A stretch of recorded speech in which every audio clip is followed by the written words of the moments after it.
let's say we look at a business like Amazon. So Amazon, through its history, hardly generated any cash. Look at their annual earnings for a long period, they were almost non-existent. And the reason they were non-existent is because they were investing so heavily into the future of the business. And they never really clearly disclosed, even from, I think that they've never ever disclosed what that reinvestment rate is.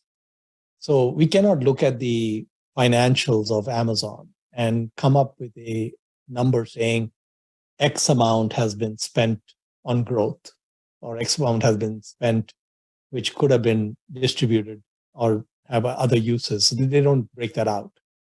And even if Amazon broke that number up, so even if Amazon told us, look, the business had 100 billion in sales and 7 billion in net income, and we plowed 5 of it or 6 of it back into the business, even if they gave us that, that still wouldn't help us, because what matters is not the number that they're reinvesting, but what is the outcome of that reinvestment.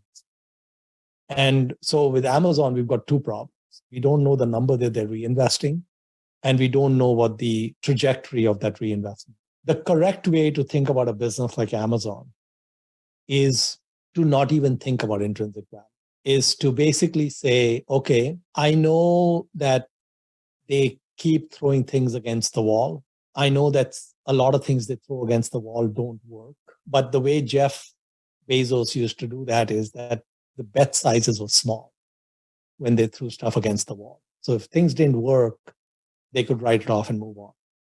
But there was so much asymmetry when things worked that when things did work, they got a massive exponential return versus what they put in. And then they could keep investing more and more. So that's an example of put a little bit in, they saw it's working, they put a little bit more in. So we really cannot look at AWS from the point of view of how much capital went into it to build AWS. That's really has nothing to do with the value of AWS. The value of AWS is what happened to them, what the multiplier effect that they got. So when we look at a business like Amazon, and if I were an investor in Amazon, the only question I would ask myself is the business getting better? Is the business better today than it was a year ago, 2 years ago, or 5 years ago? And is the valuation within some reasonable range of possibly giving me a good outcome long term? So when I look at a business like Amazon today and I look at their market cap and whatever, I don't consider it egregious. I don't consider the valuation egregious based on the different pieces that are there. And so the way I would look at Amazon is it's buy and hold for it. Okay. And the time to rethink Amazon is not based on valuation unless it goes really crazy. Amazon value goes to 10 trillion or 20 trillion or something, and all that's off tomorrow. If you go there over time, that might be okay. But the question is, one is if the valuation goes extreme, or the second is the business is in decline. So you reach a conclusion that the business is worse than it was yesterday or the day or the 5 years ago. So if the business is in decline or the valuation is very extreme, those would be the two conditions under which if I was an owner of Amazon, I would look to sell it. But I would not try to waste a lot of brain cells trying to figure out what the intrinsic value of Amazon. The definition of intrinsic value is really simple. It's the sum of cash that can be pulled out of a given business between now and judgment, counted by some reasonable interest rate. Okay. Now, calculating that is almost impossible for almost any business you can think of.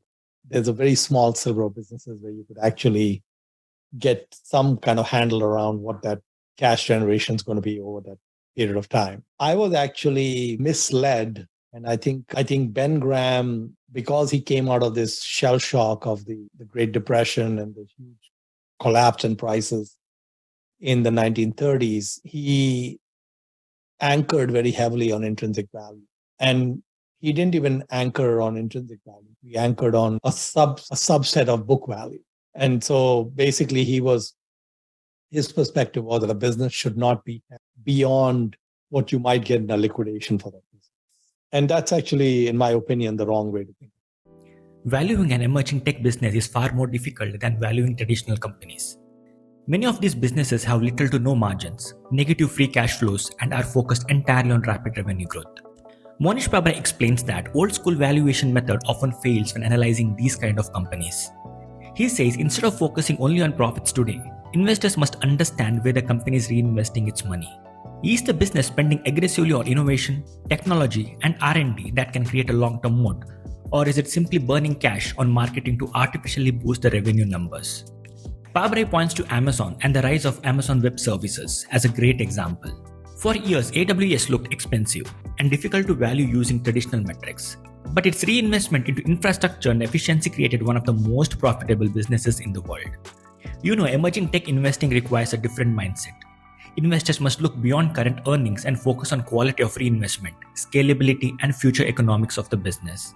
Mind that growth alone is not enough. Sustainable growth backed by intelligent capital allocation is what truly matters.